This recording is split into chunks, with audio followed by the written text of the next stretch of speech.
QueerTWENTY is the annual celebration of 20 queer Indians who have made a mark in technology, business, and society. Today we have with us Parmesh Shahani, the head of Godrej Culture Lab. It's an absolute pleasure to have you with us. Thank you so much for joining. If you could just start off with you telling us your personal experience of what coming out was like for you. For me, I always frame mine as a process of articulation. I always knew I was gay. It took some time for me to articulate it to myself. That was a relief, to find a word, to find a term that captures, what I feel.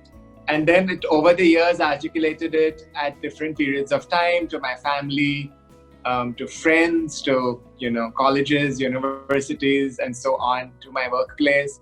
And now, of course, it's, I'm very well known as an out and proud queer Indian. But I think one is always coming out in that sense. So recently I came out.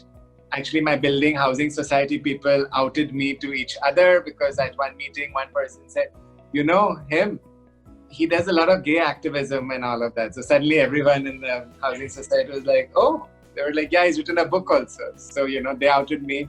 So I think in that sense, it's a constant process. So I'm always coming out. You have so many achievements, so many. You've like this long list. But what does the second life of Parmesh Shahani look like? Well, I like very domestic, I would say, and very gharelu. Me and my partner, right now we're in the middle, like so many others. I'm blessed that we are together.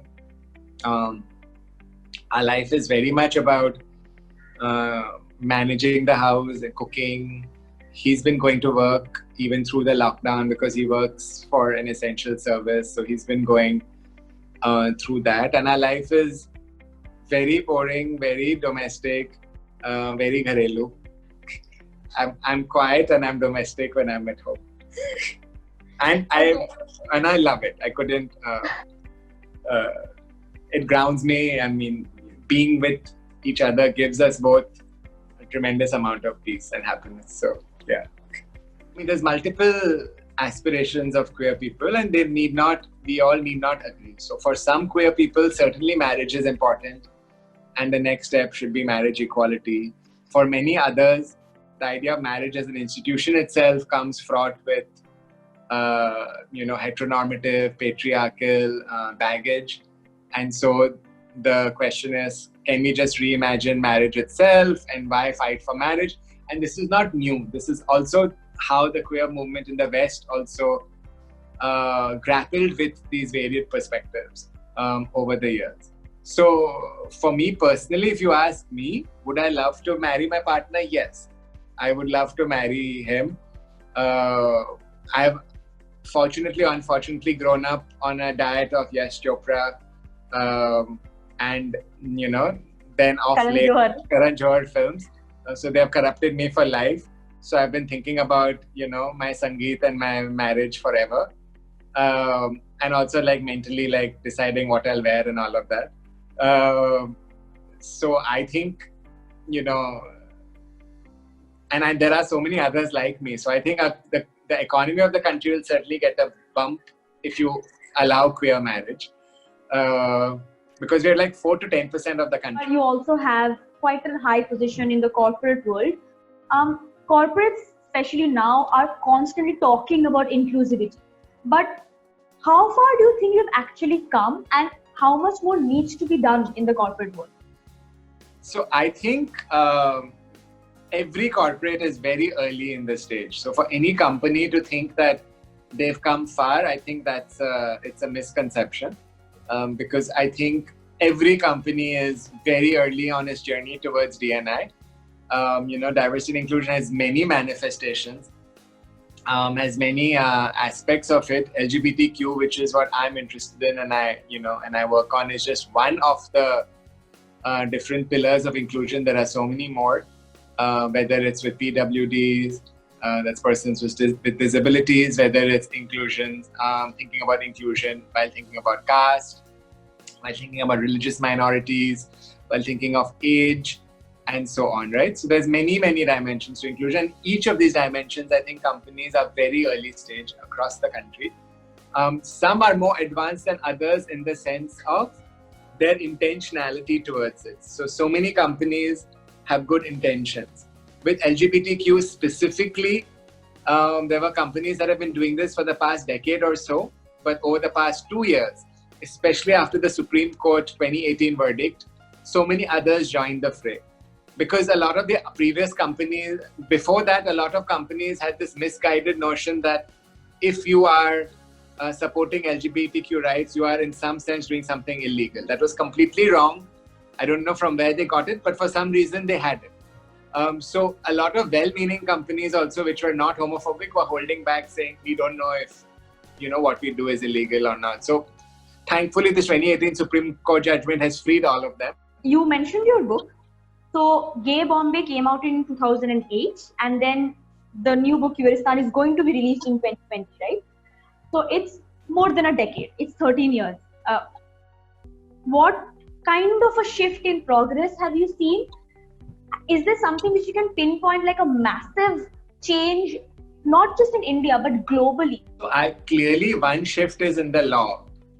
And we've seen the law over the past 12, 13 years. When Gay Bombay came out, it came out just before the Delhi High Court 2009 verdict. And QueerTWENTY is coming out after the 2018 verdict. And in between the Delhi High Court saying 377 goes, between the 2013 ruling of the Supreme Court saying 377 comes back, and between this 2018 ruling again, right? This is just the rulings on 377. Since then, we've had, a right to privacy, which has been amazing. We've had an incredible NALSA judgment of 2014, but we've had a very regressive Trans Act. One had hoped that the NALSA judgment would translate into a positive and, wonderful Trans Act, but that hasn't happened. So one change has been the law, which has yo-yoed. Another change, I would say, has been just looking at so many progressive states.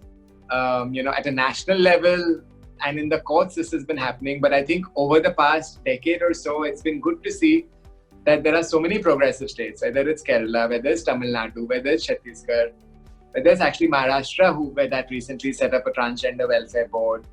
A lot of the change in India is happening at state level. And I think that's one progress. 12 years ago, people were talking about these things, but in the past few years, we've seen it.